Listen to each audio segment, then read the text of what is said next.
Bienvenidas y bienvenidos.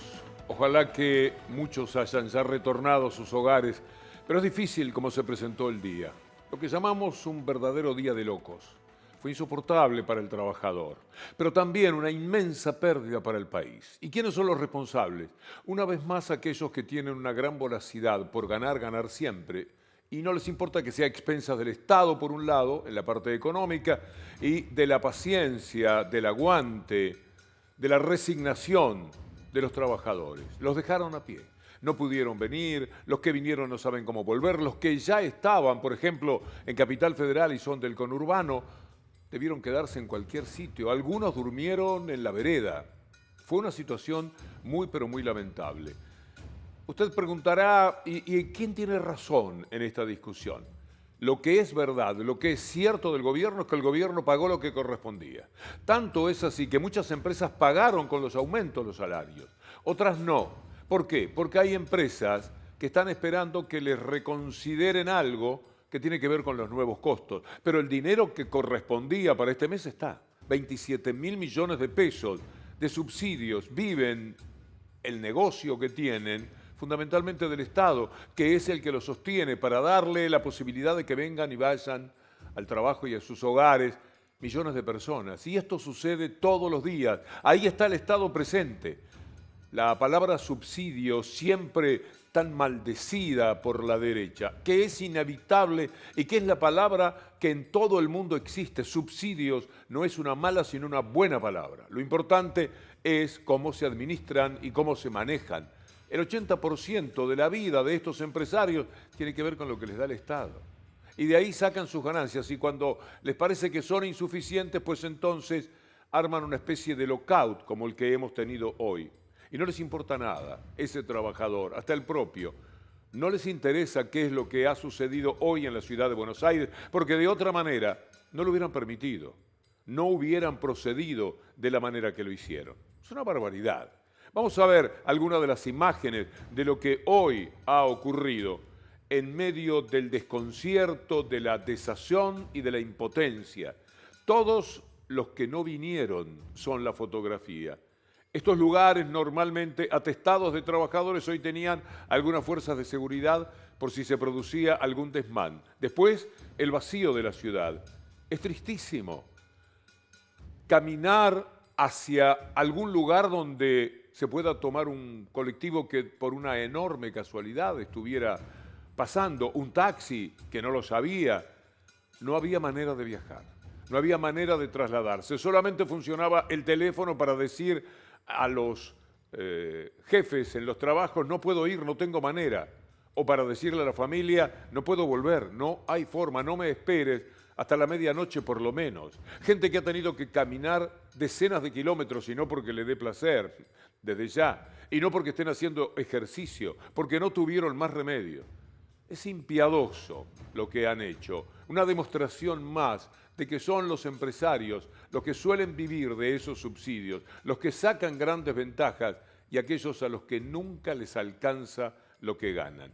Vamos a compartir con ustedes algunas voces. Nuestro compañero Diago Beira estuvo recorriendo la ciudad de Buenos Aires y capturó estos mensajes, podríamos decir, de la desazón, del desencanto, de la decepción, de la falta de respeto que cada uno de ellos vivió por culpa de estos empresarios. ¿Para dónde vas? Merlo, voy a Merlo. Vas para De Merlo. Zamora, 8 de la mañana. 8 de la mañana. Dificilísimo, ¿no? Sí, no había colectivo, nada, todo tren. Me caminé 60 cuadras para llegar a un subte y de un subte acercarme hasta la línea H y de la línea H me caminé hasta acá. Y desde las 12 de la noche que estás dando vuelta. Sí. Llegué temprano a las 7 de acá y terrible quilombo. Me viste vos, te vi cuando llegué y toda la cosa. Y lo que voy a hacer es antes de ir a casa, bueno, ofrecer llevar a 4 personas para que puedan llegar a su casa, nada más. Simple, es lo que haría, supongo que el que puede lo hace y yo... Daba mucha pena ver gente que, por supuesto, salen con lo justo y ya no tenían prácticamente nada, horas sin comer, sin beber. Se sumaban todos los elementos que ustedes puedan imaginar. Piense que lo abandonan en el medio de una ciudad.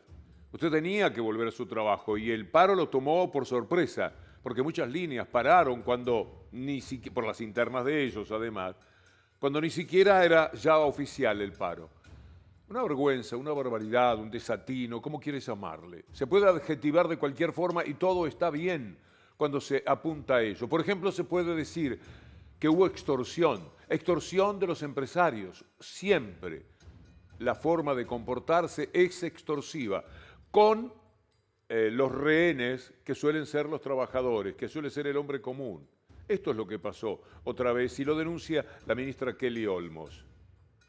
La negociación paritaria, sacamos una resolución conjunta, el Ministerio, la Secretaría de Transporte y nuestro Ministerio, determinando los incrementos salariales de los trabajadores del transporte colectivo correspondientes a abril, mayo y junio. La Secretaría de Transporte transfirió los subsidios correspondientes a ese pago de salarios incrementado de acuerdo a la resolución dictada. Los empresarios en algunos casos liquidaron correctamente y en un caso mayoritario en el AMBA no liquidaron de acuerdo a la resolución, haciendo una retención indebida de recursos que tienen por destino el pago de los salarios. Aducen mayores costos de otro tipo. Esto está encabezado por un grupo que en la ciudad de Buenos Aires y en el AMBA tiene una posición mayoritaria en el servicio colectivo, que es el grupo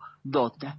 Por lo cual lo que hay es un lockout patronal que frente a la liquidación incorrecta de los salarios llevó al gremio a tener que hacer una retención de tareas hasta que esto se resuelva.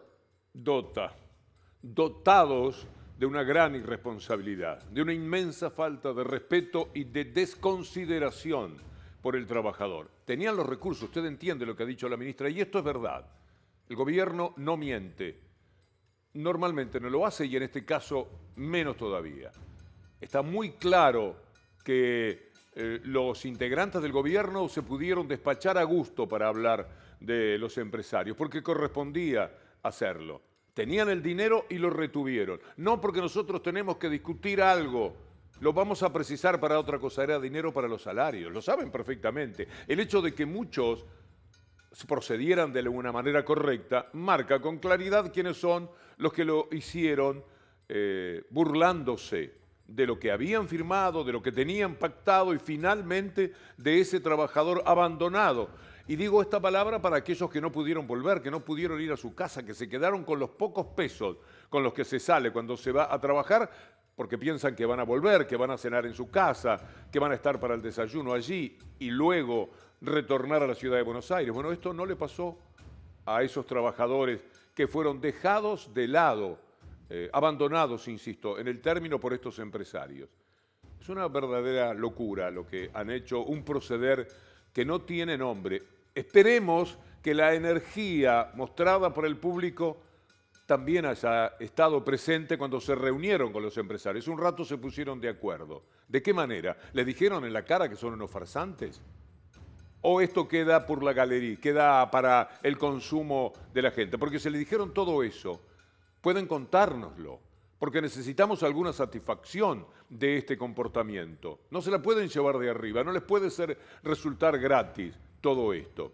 Y además, nunca va a haber una legislación por la que aquellos que proceden de esta manera tengan que pagarlo de otra forma que no sea con una reunión en la que tomando un café se ponen de acuerdo. No, porque vos me dijiste, no, porque yo necesito. Vaya a contarle usted al trabajador esta charla. Lo que hay que hacer es que ellos sepan que cometen delitos. Esto tiene que tener la forma de un delito y hay que saber escribirlo, hay que saber decirlo. Esto no puede ser tan fácil, que muy campantes en sus casas pasando la muy buena vida que ellos pasan, brindan con champán mientras que queda para el trabajador. Me parece que es muy injusto, que es tremendo como síntesis y como fotografía de ese combate perpetuo que llamamos la lucha del poder real contra el poder político. Esos son el poder real. Se sientan con el poder político y quiero ver si por lo menos les dieron una buena reprimenda, que los sientan de tal manera que no se les ocurra hacerlo otra vez. Después de todo lo que pasó, no se soluciona tomando un café. No da satisfacción a lo que han vivido y a lo que han padecido hoy todos los trabajadores. Bueno, vamos a hablar de algo que viene y que todavía es peor. Vamos a hablar poco a poco de la derecha que avanza. Vamos a hablar de la interna de esa derecha. Lo vamos a hacer presentando el tema y ya de movida ustedes van a tener un poema del dolor. Una joven escritora, poeta española, Mariana Gil, está en un concurso de poesía en el que ganó y vean ustedes cuáles son los argumentos. Lo vamos a entregar en dos partes. La primera vendrá inmediatamente después de la presentación de la interna al Rojo Vivo.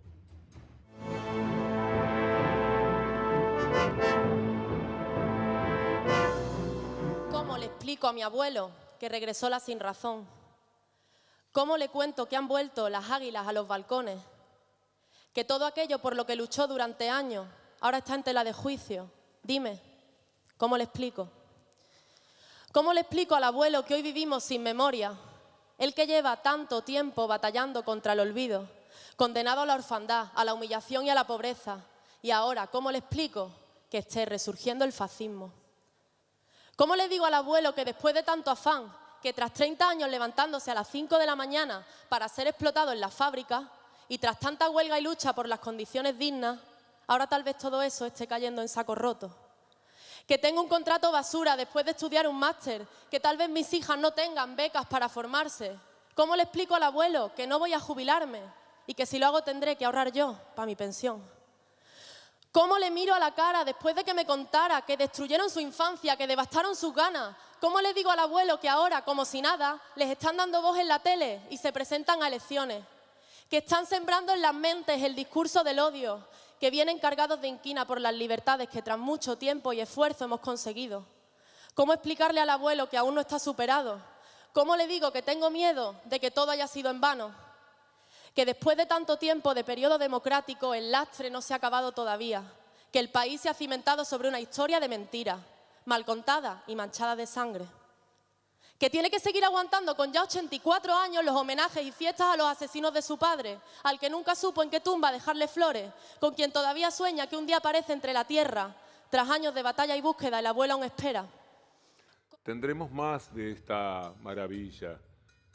Y mientras tanto preguntémonos cómo se le explica al abuelo, cómo se le explica a la gente lo que pasó hoy con los trabajadores en el AMBA. No hay manera. Cuánto dolor, porque se ha luchado mucho por parte de los abuelos y tendrán que luchar mucho los chicos, como muchos todavía siguen luchando en el presente, para cambiar un poco, para que sea algo más justo el mundo, para que 2 o 3 empresarios no se lleven puestos a millones de trabajadores, para que los empresarios no sigan acumulando ganancias que los llevan a cifras exorbitantes en sus cuentas, mientras el hambre es lo que asiste al trabajador con los salarios más bajos de mucho tiempo a esta parte. Aunque tengamos un casi pleno empleo, pero que no alcanza para vivir decorosamente. ¿Cómo le explicamos que después de tanta pelea, de tantos sueños, durante 3 años y medio los sueños claudicaron y que no tenemos ninguna certeza para que esos sueños vayan a caminar en el futuro?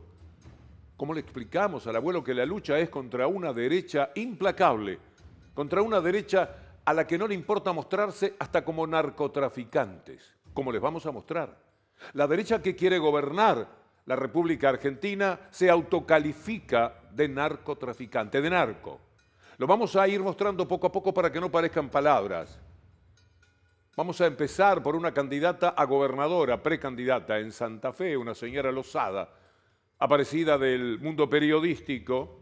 Imaginen ustedes la forma que encaraba esa profesión, cuando usted pensaba que le hablaban desde la famosa objetividad e independencia. Bueno, son unos cuantos los que han recorrido ese camino. Pero ella tiene un rival en la interna, un señor Puyaro, que fue ministro, que fue alguien importante, que ha sido valioso, no sé si entre comillas, en la provincia de Santa Fe.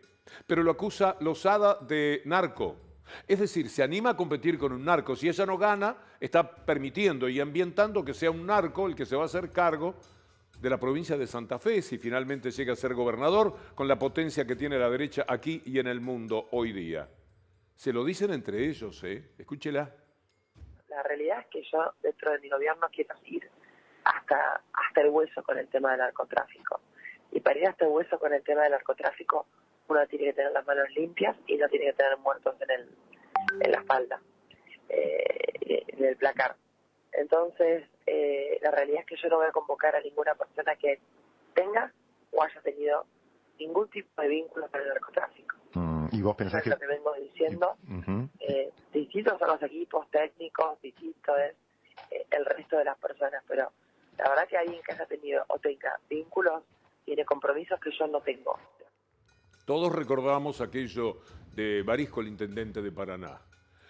No muchos recordarán seguramente que un enviado de Bullrich, ¿sabe quién? D'Alessio, el que está preso, el del armado con Stornelli y compañía para extorsionar a Echevez, al señor Echevez, y sacarle dinero. D'Alessio fue un enviado de Patricia Bullrich a hablar con narcotraficantes que estaban presos.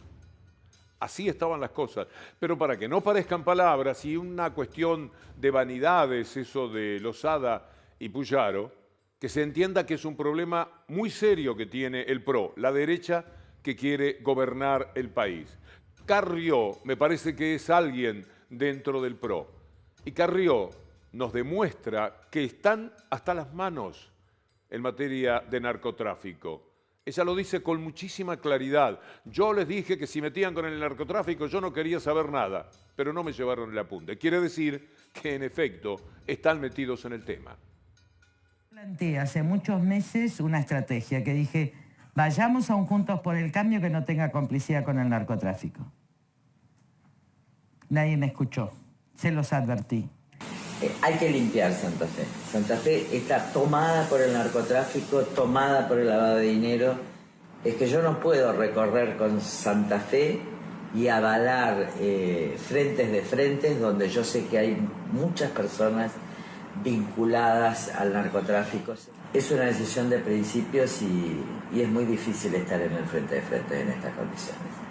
Para mí es imposible recorrerlo. Al mismo tiempo soy fundadora de Juntos por el Cambio y quiero que Juntos por el Cambio esté unido a nivel nacional, pero esto no puede implicar complicidades en los niveles provinciales.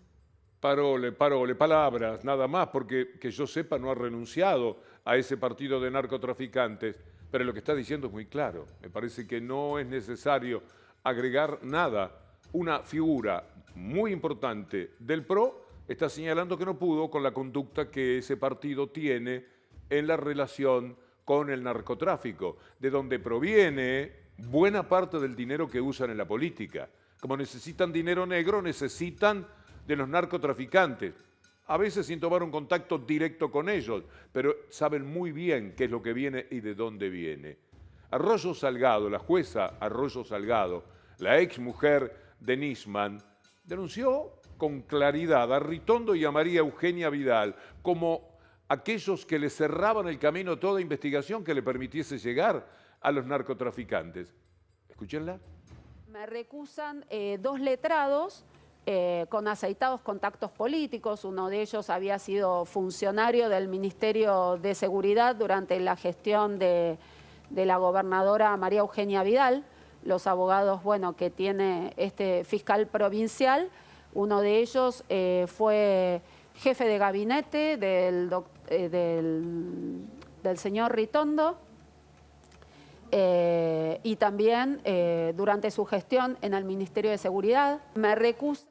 Donde esta mujer quería investigar un poco del narcotráfico, le cerraban el camino Ritondo María Eugenia Vidal.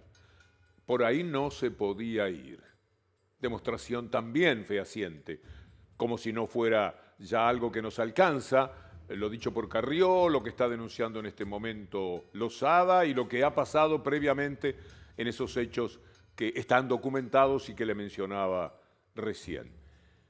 Pero no es lo único grave de esta derecha que pretende gobernar el país en nombre del republicanismo y de la honestidad. Nos toman el pelo, nos toman por tontos. Lo decía bastante mejor Navarro, Roberto, pero nos toman de personas incapacitadas para pensar, porque de otra manera no se les puede ocurrir a ellos golpearse el pecho como honestos, no lo son. De ninguna manera, no pueden acusar a nadie, no pueden levantar el dedo contra nada ni contra nadie, empezando por Macri. siguiendo por Larreta, continuando por Bullrich y siguiendo por aquellos que como Carrió dicen, están metidos hasta las manos en el narcotráfico, pero esa se queda, en algún lugar va a estar, o es la que maneja un poco alguna situación de campaña o algo por el estilo. Si esto pasa haciendo campaña, imagínense cuál es la verdad que todavía no aparece. Pero nos interesaban muchísimo estos temas, porque son ellos los que los están diciendo. No es la oposición política de ellos, en este caso sería gente del gobierno. No, ellos mismos se están matando, se están denunciando. Pero tienen cosas, por ejemplo, Bullrich, que también habla todo el tiempo de la transparencia. Vean ustedes la situación en Santiago del Estero. Esto es algo que todavía será ampliado. Página 12 cuenta los avales truchos, el nuevo capítulo de la interna de Juntos por el Cambio, en Santiago del Estero. Los candidatos de Bullrich fueron impugnados, bueno, porque recurrieron a gente que había fallecido. Así de simple. De eso son capaces. Pero también, tanto lío de los diarios mafiosos que lo sostienen, con el tema de Milei y la recaudación que hace con las personas que quieren integrarse a la política, que ellos tienen ahora que fijarse también en lo que pasa en Juntos por el Cambio, porque allí hay que ponerse también. Mónica Frade, diputada, no una persona que aspira a algo y que está resentida porque no le dieron lugar en una lista. No, alguien que ya llegó a un sitio que seguramente satisfizo expectativas que ni siquiera tenía. Es diputada. ¿Y qué dice de Martiniano Molina? Vamos a hablar de verdad, vamos a hablar de verdad. De verdad. Ayer dijo Jacobe que se compran cargos y que esto pasa hace 1000 años. En el conurbano bonaerense, en la lista de concejales, el lugar 2, yo no lo puedo probar, pero se reserva para el que pone la plata. Y algo raro pasó la campaña anterior en Quilmes, que apareció una mujer en el segundo lugar y nadie me pudo explicar cómo apareció. Entonces, el que pone plata de concejal para ir a la lista es porque la va a recuperar. Claro, porque va a hacer negocios. De la política, van a hacer negocios. Exactamente, van a recuperar. Bueno, está el recuerdo fresco todavía de, no para integrar listas, sino para tener expectativas de hacer buenos negocios, cuando Macri le pedía a los empresarios el 1% de lo que tienen y, si era posible, en negro. Denunciado por periodistas de La Nación. Imagínense cómo será la cañada si el gato la cruza al trote. Pero todavía hay cosas que van mostrando el perfil, como si estuviéramos haciendo un dibujo, como si fuéramos de pronto rep y estamos haciendo la cara de lo que es la derecha en la Argentina. Le vamos a hacer ahora los bigotes a ese rostro. Le vamos a mostrar a usted a un elegante diputado que hace 10 meses que no anda por acá. Fue ministro de Mauricio Macri. Esos que siempre se quejan de lo que se le quita al Estado, viviendo del Estado. 9 asesores tiene el diputado, lo cual se podría entender, me parecen muchos igual, trabajando como diputado acá todos los días, yendo a todas las reuniones, metiendo para adelante, que tengo muchos proyectos, que los 9 asesores recorren el país buscando elementos que nos permitan presentar un proyecto de buena ley. No, el señor vive en España. El señor lo pasa bien allí. Lo ha contado muy bien Tuni Coleman. Estado Nacional desde Madrid. No viene ninguna sesión, ¿eh? No, pero se pidió una pequeña licencia. ¿De cuánto tiempo? De marzo hasta diciembre. Dijo, por razones personales. Tiene 9 asesores que sí cobran, y además de eso hay 12 pasajes aéreos que se usan todos los meses, o sea, los gastos siguen corriendo. Y él es el presidente de la Comisión de Turismo, que en lo que va del año, te imaginas las veces que se reunió. Relación con los narcos, anotar fallecidos para las elecciones, pedir plata para posicionarse como candidato, un diputado que vive en el exterior 10 meses, es una locura. Con toda franqueza, digo, llámenlo a Tuni, a nuestro estimado colega, y díganle si nos puede hacer un video, porque es poco creíble cuando uno lo cuenta. Bueno, ahí tienen ustedes la prueba periodística de esta barbaridad. Pero eso no es todo, porque además son violentos. Tienen una violencia en el alma, esa carga de odio que tienen para los adversarios también se la dedican entre ellos. Esto que hemos mostrado hasta ahora es el odio en la pelea interna que tienen. Ya no es solamente una cuestión de egos heridos, de expectativas desproporcionadas, es también maldad hacia el resto. ¿Qué va a hacer Losada si gana Puyaro? ¿Lo va a seguir denunciando? ¿Lo va a acompañar en las elecciones generales? ¿Qué va a hacer? ¿Qué va a hacer el PRO con un candidato que su precandidata a gobernadora de una provincia tan importante como Santa Fe está diciendo que tiene que competir con un narco? ¿Y dónde está el PRO quitándolo de allí? Pero le decía, además está la violencia descarnada, que en este caso está representada por alguien que uno no podría imaginar que está hecho de tanta violencia hasta que lo que vamos a ver disparó ir tomando conocimiento de cosas horrendas que ha dicho. Aquí lo tenemos a Franco Rinaldi, que es de quien estoy hablando, en un lugar de muchísima expectativa en las listas del PRO, diciendo que a la Villa 31 hay que entrar con un lanzallamas y chao, se terminó. Bueno, ese es un problema realmente complicado. Lanzallamas. No hago nada con la Villa 31. ¿Qué vas a hacer? La verdad, no sé cómo está en el tema ahí de los títulos de propiedad, pero bueno, un amigo mío que sí es de derecha, dice: yo voy con la policía. Tic, tic, tic. Golpea la puerta.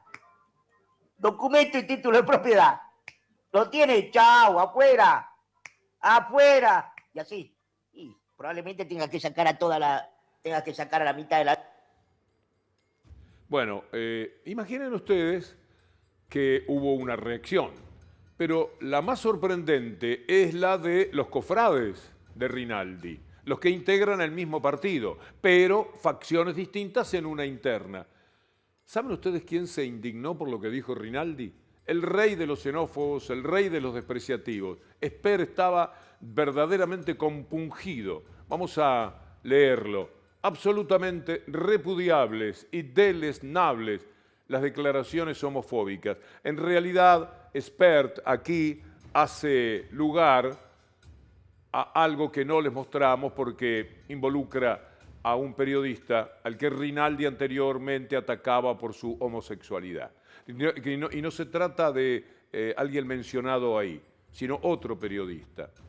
Por eso no lo ponemos, pero de ahí viene la reacción de Spert, el de metabalas, qué ganas que tengo de llenarlo de agujeros, el de la violencia desproporcionada que caracteriza esa brillante carrera que lo lleva casi seguramente a ser senador de la nación.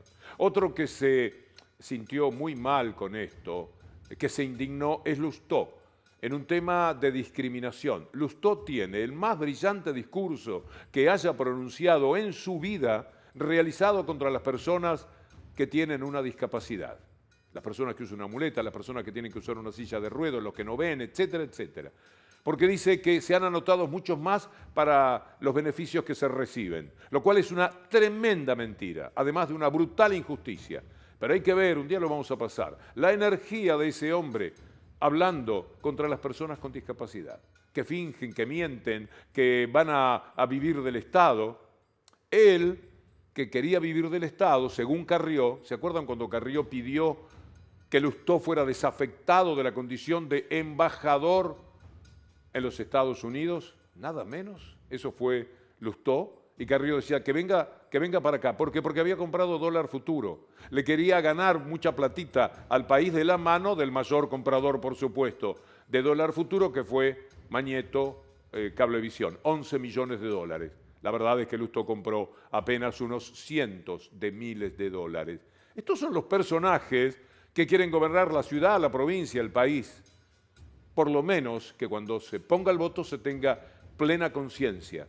No puede votar la derecha y no a Kicillof en la provincia de Buenos Aires. Pero habría que tener buenos argumentos. Sería serio, porque la mayoría de la gente que está envenenada que fue enloquecida justamente por esos medios de comunicación, por lo general alude a la transparencia y a la honestidad. Y por eso dice que detesta a sectores políticos por los cuales siente una gran aversión. Y de ahí viene su voto a la derecha. Y también por ese lado es que avanza la derecha.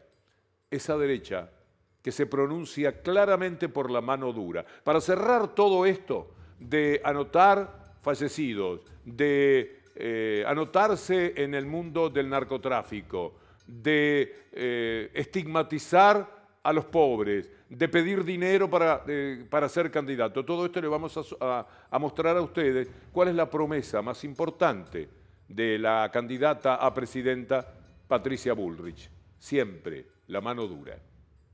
Si estuviéramos en un país normal, tal vez alcanzaría con un buen administrador o un teórico de la economía. Pero no estamos viviendo en un país normal. Estamos en esta Argentina. Sufrimos hambre. Son siempre los mismos. No arrancan las clases. Acá nada es como debería ser y va a hacer falta mucha fuerza para recuperar el orden que perdimos. Fuerza, porque el diálogo no saca a los narcos de Rosario, porque la corrupción no se termina por consenso, porque no se acuerda con las mafias. Tengo la suficiente pelota. Fuerza, porque a las cajas y a los privilegios nunca se los suelta negociando. Fuerza, porque el mejor plan del mundo va a tener que defenderse más que en la teoría económica, en la calle. Ya vimos con qué agresividad se resiste el cambio y no podemos darnos el lujo de hacerlo a medias otra vez. Si no es todo, es nada. Llegó el momento de generar grandes cambios estructurales y hacer lo que nunca se hizo. Bienvenida la fuerza que hace falta para ordenar el país. Bienvenida la fuerza del cambio. Y ahora, ¿cómo le explico que hay total impunidad a la apología del genocidio? Que están volviendo los mismos, que vienen a aniquilar la ley de memoria histórica, a arrinconar las fosas, a llamarlo carca, buscahuesos y desfasado. ¿Cómo le digo que puede que este lugar en realidad no haya cambiado tanto como soñábamos? Pero yo al abuelo no tengo que explicarle nada, porque él mira la tele y llora. Porque él mira la tele y no entiende, impotente. Porque tal vez tiene miedo de despedirse de esta vida con los ojos cansados de no haber mirado jamás a la justicia. Pero abuelo, no te preocupes, que seguiremos luchando, que mientras corra la sangre por estas venas, no me callo, que tenemos corazón, a la verdad y al amor de nuestro lado, la republicana al balcón y seguiremos amando. Abuelo, no te preocupes, que aunque siempre hayamos perdido, abuelo, no te preocupes, que como dijo Machado, humanamente ganamos. Gracias. Porque hay que contarle, abuelo, hay que contarle a todos una realidad formidable de la Argentina, en medio de los padecimientos que impone el Fondo Monetario Internacional, que ni quería, por supuesto, esto de lo que vamos a hablar. La Argentina hizo realidad aquella promesa de Alberto Fernández junto a Kicillof de abril del año pasado. Vamos a terminar el gasoducto en junio y julio. Le vamos a cambiar la vida al país. Vamos en busca de la soberanía energética. ¿Y sabe lo que pasó? Que lo hicieron. Por eso el festejo que veíamos en Salliqueló, una ciudad a la que supongo le cambió la vida el gasoducto. Pero como no lo puedo decir desde aquí a 500 y pico de kilómetros de Salliqueló, lo tenemos por Zoom al intendente de Salliqueló, Miguel Nocetti. Miguel, intendente, es un gusto saludarlo. Buenas noches. ¿Qué tal? Muy buenas noches, Víctor Hugo. Muy buenas noches a toda tu audiencia. Cuéntenos lo que ha pasado en Salliqueló en este tiempo del gasoducto. Bueno, lo que ha pasado es un poco una transformación. Allá sobre agosto del año pasado, primero vivimos un hito donde un presidente y 4 gobernadores firmaban ese contrato de hacer un gasoducto para el siguiente invierno, o sea, para este 2023. Muchos descreíamos, incluido porque es una obra majestuosa, y el tiempo pasó. Si bien la obra se dilató en sus inicios, porque la obra no se inició en forma rápida, sino se inició en noviembre por la provisión del tema caños, pero la logística, el trabajo, la conexión de las 3 empresas que participaron en la construcción del gasoducto, la dedicación en cuanto al trabajo cotidiano y permanente, hoy es una realidad que el gasoducto está hecho de casi más de 500 kilómetros, han transportado miles de caños por las rutas desde San Nicolás. Uno tenía que ver esa cantidad de caños, 4 caños por camión, cada camión, entre la suma de esos 4 caños eran 50 metros de cañería, había que soldar un caño contra otro y así hacer los más de 500 kilómetros. Eso es una realidad y bueno, la gran alegría de poder vivir lo que va a suceder el domingo, donde se va a poder inaugurar, aunque ya el gas está transitando por ese gasoducto, porque ya se está llenando, pero es como quien dice, la inauguración formal de esa primera etapa, porque el gasoducto sigue y eso va a ser una gran alegría para muchos argentinos y argentinas que van a poder tener gas, que vamos a tener esa independencia energética en gas, que vamos a poder trasladar ese gas desde un yacimiento, el segundo yacimiento en capacidad, segundo yacimiento mundial de gas de extracción no convencional, y lo fundamental, algún día el excedente poderlo exportar y el ingreso de divisas que es tan prioritario para nuestra Argentina. Contagiaba, intendente, alegría, la demostración de orgullo de los trabajadores el otro día cuando hacían un pogo y saltaban de felicidad al terminar el gasoducto. Y sí, es una vida cotidiana en el medio del campo. No nos olvidemos que pasaron las 2 estaciones, verano e invierno, había que estar con 40 grados en el medio del campo, había que estar con menos 6 grados en el medio del campo para tratar de finalizar la obra. Pero esa dedicación, al principio fue esa llegada de más de 300 personas a Saliqueló, especializadas en gasoductos. Estamos hablando de una de las empresas que tenía el primer tercio, acá cercano a Saliqueló, y de esa manera contratar gente acá, contratar servicios indirectos y directos. El movimiento de una población, Saliqueló es una población de 8.000 habitantes, una población que los conocemos todos, y este movimiento hizo cambiar un poquito la fisonomía y la vida, por lo menos hasta ahora, en este último año. Le agradezco muchísimo y tan solo le pido como cierre que imagine el domingo, que ponga en su corazón desde ya la fiesta que se va a vivir. Yo creo que se va a vivir una fiesta hermosa, una fiesta que va a ser el orgullo de todos los argentinos y argentinas, y tal vez seamos noticia a nivel internacional, pero de las lindas noticias. A veces Argentina no es noticias por las lindas noticias, a veces Argentina no somos, y lo mismo Saliqueló, no somos noticias por las lindas. Bueno, esto es una hermosa noticia a todos los argentinos, una hermosa noticia que se puede dar un 9 de julio, esa día de la independencia. Intendente, muchísimas gracias. Que haya mucha felicidad el domingo y que sea compartida con todos los argentinos. Es un logro excepcional. No sé si vio alguna vez la película, lo invito en todo caso, Petróleo Sangriento, con Daniel Day-Lewis, porque ahí se muestra cómo en el comienzo del siglo pasado la batalla era por el gasoducto, por cómo sacar el petróleo del pozo, porque el petróleo en el pozo para siempre no vale nada, es una riqueza muerta. Lo que lo transporta es lo decisivo. Y ustedes lo han hecho realidad y me parece que también han estado, si me permite, dentro de una película. Han sido protagonistas de una película que habla de todos los sueños que vienen recorriendo el corazón de los argentinos desde la recuperación de YPF para el país. Enhorabuena, muchas gracias. No, gracias a vos, Víctor Hugo. Un saludo a toda tu audiencia y la realidad es esa. Es una felicidad y una alegría de poder vivir este momento, este hito, ya vivir la presencia de tantos funcionarios de alto rango, en su momento el presidente con 4 gobernadores en la firma del contrato, era tocar el cielo con las manos. Ahora lo que va a suceder el domingo es tocar el cielo y el universo con las manos, porque no es moneda corriente lo que sucede acá en estas ciudades del interior bonaerense, pero vamos a estar a la altura de las circunstancias y ojalá se pueda transmitir eso a todos los argentinos y argentinas. Un abrazo, intendente, gracias. Gracias a ustedes.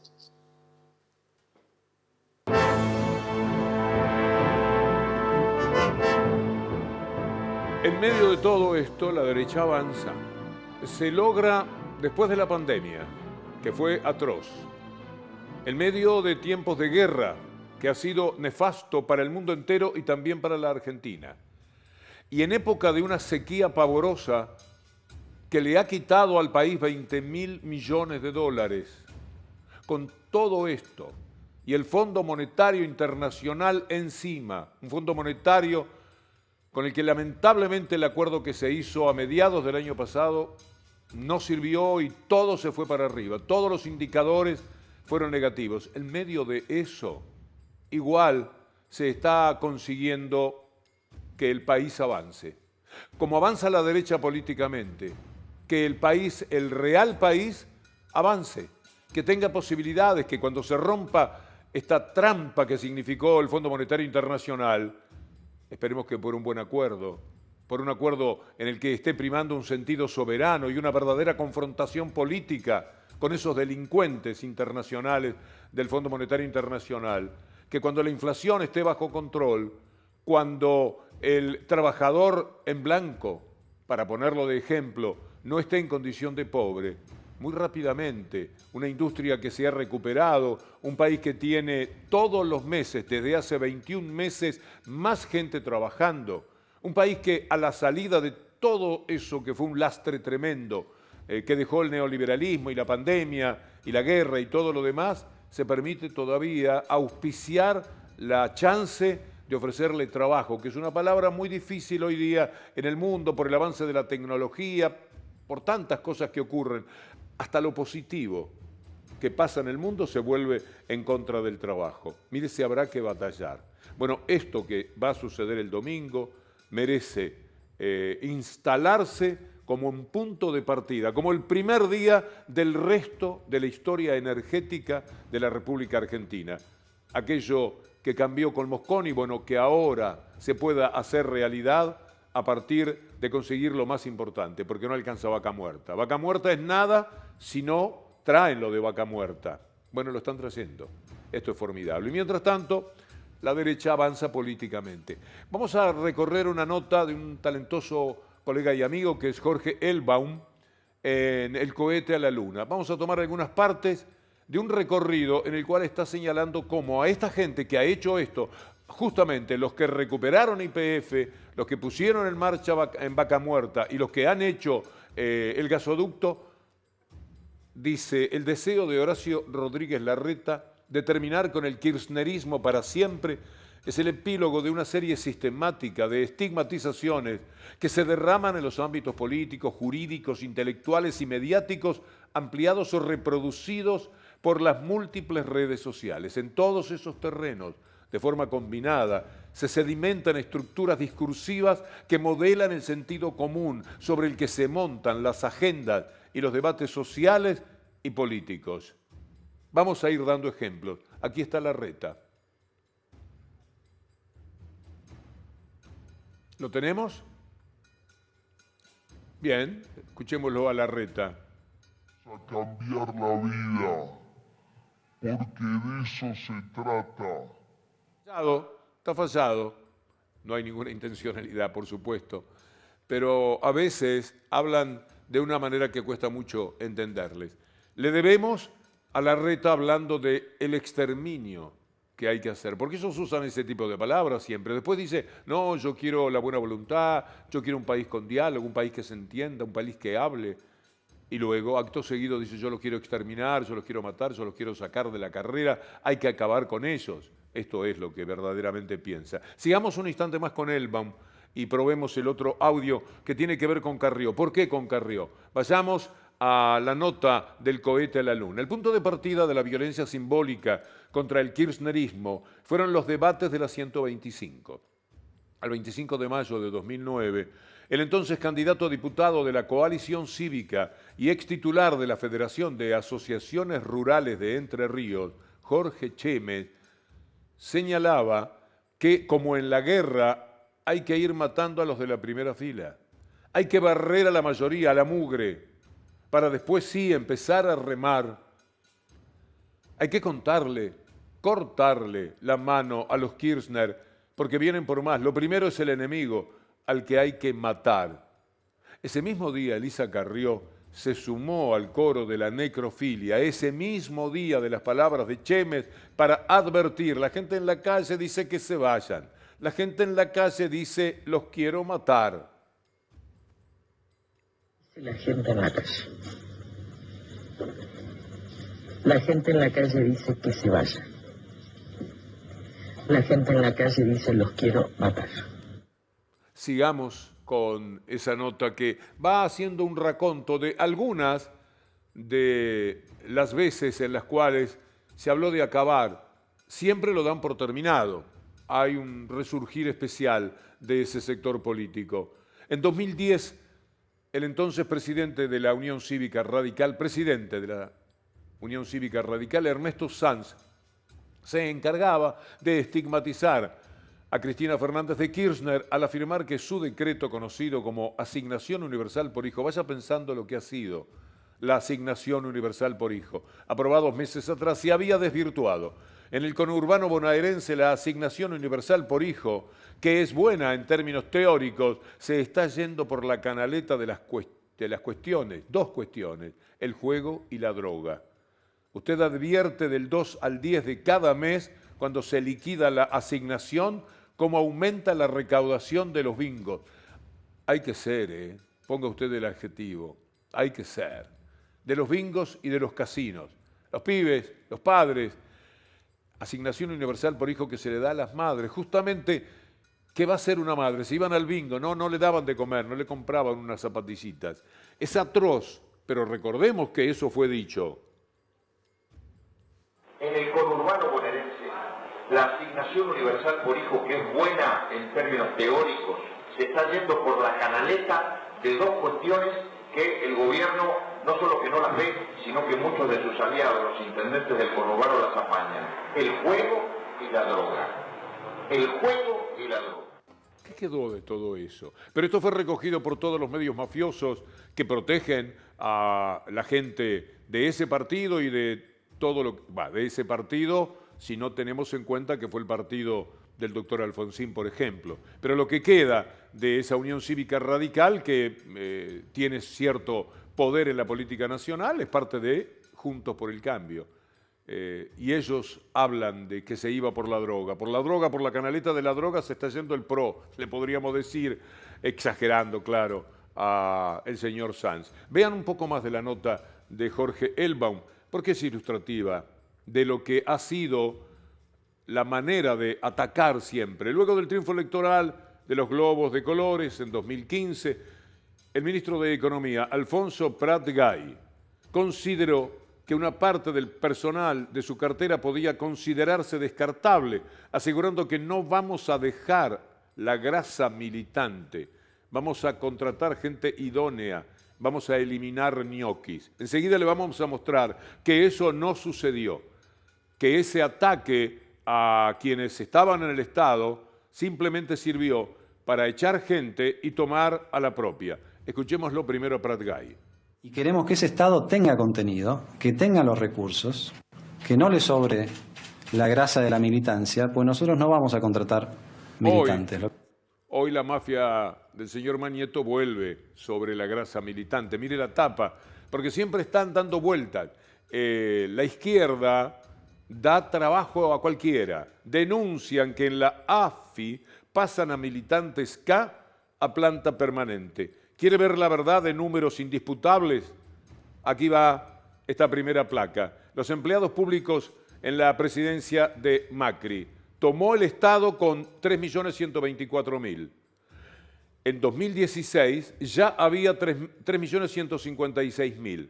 Claro, habían echado muchísima gente, pero tomaban a los propios, eso sí, con sueldos mucho más importantes. En el 2017, 3.200.000. Bajaron 6.000 en 2018 y entregaron el gobierno con 3.248.387 empleados públicos. Mire la fuente, CIPA, el Ministerio de Trabajo. Es decir, esto no lo puede discutir nadie porque estos son números, son planillas, muy pero muy claro. Hay otra placa, si quieren la mostramos para terminar con esta parte del tema. 125.000 puestos de trabajo, más había en los tiempos de Macri. Mire cuánta grasa militante en el decir de Prat Gay. Y por último, la apelación a la muerte. Primero leamos a Jorge Elbaum una parte para ir enseguida a Francisco Sánchez, un diputado que pedía la pena de muerte para Cristina. Bueno, acto seguido hubo quienes quisieron aplicarla, apelando a otra de las descalificaciones usuales esgrimidas para deshumanizar al peronismo. El empresario y expresidente Mauricio Macri señaló en 2022 que la Argentina fue uno de los primeros en crear el populismo con Perón y con Evita. Tal vez seamos uno de los primeros en erradicarlo. Pocos meses después, el diputado de Juntos por el Cambio, Francisco Sánchez, declaró: no tengo dudas que si se comprueba la responsabilidad de Cristina Kirchner y el resto de las personas imputadas y de los delitos que les han imputado, son traidores a la patria. Los traidores a la patria no merecen ningún tipo de consideración. 12 años es muy poco para lo que han hecho. Inhabilitación perpetua de cargos públicos también. Las penas tienen que ser ejemplares. Lamentablemente en la Argentina está abolida la pena de muerte. No se preocupe, Sánchez, que al rato viene Sabag con el brazo suyo y el brazo también de los medios de comunicación que mintieron sobre este caso, que estigmatizaron y generaron una persecución en la que alguno trataba de disfrazarse de asesino. Serlo, no disfrazarse. Escuchemos un final del doctor Ubeira investigando el atentado contra Cristina Fernández de Kirchner, porque ese objetivo de matar a Cristina que tenía la derecha, ahora es el objetivo de que nunca se sepa toda la verdad. Efectivamente hay algunas novedades. Declaró un empleado que trabajaba con Rosana Caputo ahí con ellos, un tal Nudelman, donde bueno, más o menos explica que no hay prácticamente justificación, o sea, eso lo digo yo, ¿no? Pero digamos, no existe justificación a determinado tipo de pagos y la forma en que se realizaron. Nosotros entregamos también una línea de tiempo que creo que es muy valiosa, y en esa línea de tiempo hemos comparado las actividades realizadas por los Caputo con Morel, y después las acciones llevadas adelante en la calle por Revolución Federal. Este es un tema con el que vamos a seguir. Nos visita unos pocos minutos muy generosamente alguien también de la casa como Juan Alonso, uno de los periodistas más trabajadores en la investigación en serio. ¿Cómo estás, Juan? Hola, Víctor Hugo, ¿cómo te va? Un gusto estar acá con vos. Muchas gracias. Te voy a mostrar un spot de Gerardo Morales y como sos el especialista posiblemente más respetable en el conocimiento de Gerardo Morales, te voy a pedir una opinión. ¿Cómo no? Antes que nada, tuve que desmantelar una situación de violencia, corrupción y extorsión sobre los que menos tienen. Literalmente, un estado paralelo que comandaba Milagro Sala con la organización Tupac Amaru. Tuve que resolver primero esa situación para poder generar una gran transformación. ¿Qué te parece, Juan? Bueno, ha lanzado su campaña política estigmatizando una vez más a Milagro Sala. Torturándola al infinito directamente. Ya lleva un mes de conflicto en Jujuy, un conflicto que no se resuelve. Hay un comunicado reciente de los pueblos originarios que están cortando las rutas. Y utiliza a Milagro Sala como excusa, Gerardo Morales, y lanza su campaña, una especie de tortura infinita, Víctor Hugo. Hace 2.700 días que está presa Milagro Sala, estuvimos allí hace poco tiempo, más de una semana.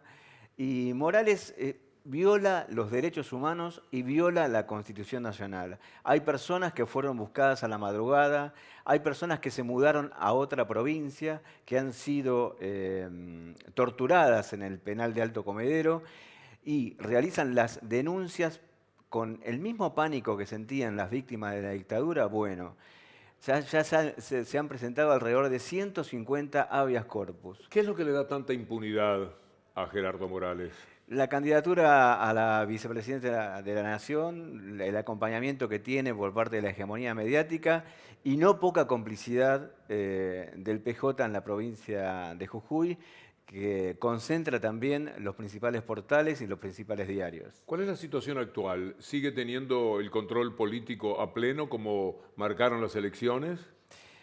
Sigue teniendo el control político a pleno, tiene mayoría, articuló de alguna manera, de forma muy extraña, como constituyente, como gobernador, haciendo una especie de roles multifacéticos, y no fue consensuada la reforma de la Constitución de Jujuy. De hecho, No consensuan nada. ¿Vos te acordás cómo cambiaron la justicia? Absolutamente. El Tribunal Superior de Justicia. Me gustaría acompañarnos con algunas imágenes como esas. Muy bien, el equipo de producción. Gracias, señor director, porque esto es también una síntesis de lo que pasa hoy día. Claro, Víctor Hugo, recordemos que 3 jóvenes se quedaron sin un ojo. Es decir, la policía de Gerardo Morales le arrancó un ojo a 3 jóvenes en la provincia de Jujuy. Uno de esos jóvenes fue recibido por Guado de Pedro ayer o antes de ayer, en un gesto muy importante. Horacio Piedragala se presentó en la provincia de Jujuy, la delegación de la Secretaría de Derechos Humanos receptó una serie de denuncias y la policía de Jujuy está persiguiendo a las víctimas de la represión que fueron torturadas el 17 y el 20 de junio pasado. El cinismo lo lleva a Gerardo Morales a pedir él la ayuda de la APDH.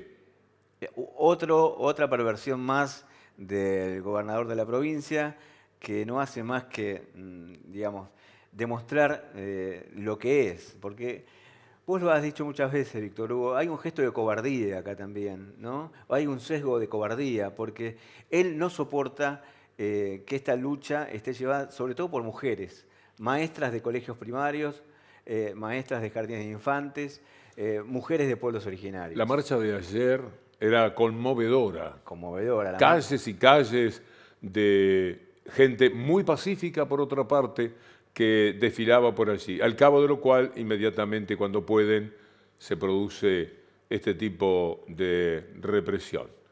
¿Qué pasará con Jujuy? Bueno, todo indica que esto va a tener que parar en algún momento, porque las graves violaciones a los derechos humanos que está ejerciendo Gerardo Morales en la provincia de Jujuy van a tener que ser respondidas por el Estado Nacional, tarde o temprano. Con lo cual, esto tiene que tener un freno. Si vos lo consultás a Zaffaroni, por ejemplo, Zaffaroni dice que hay posibilidades de intervenir la provincia de Neuquén, la provincia de Jujuy. Así que me parece que haya voluntad para hacerlo. Me parece que es un tema demasiado grave como para tener en cuenta, además de que ya hay manifestaciones en contra de lo que sucede en Jujuy por parte de la Comisión Interamericana de Derechos Humanos y de la ONU. Nos quedamos con esa imagen de esa marcha. Así marcha Jujuy por su dignidad. Gracias, Juan. Gracias a vos, Víctor Hugo. A ustedes también. Vamos con el programa de Tomás Méndez, como decimos, un poco el alma del cuadro en toda esta historia. Esta es la imagen del final. Gracias y hasta el lunes, si Dios quiere.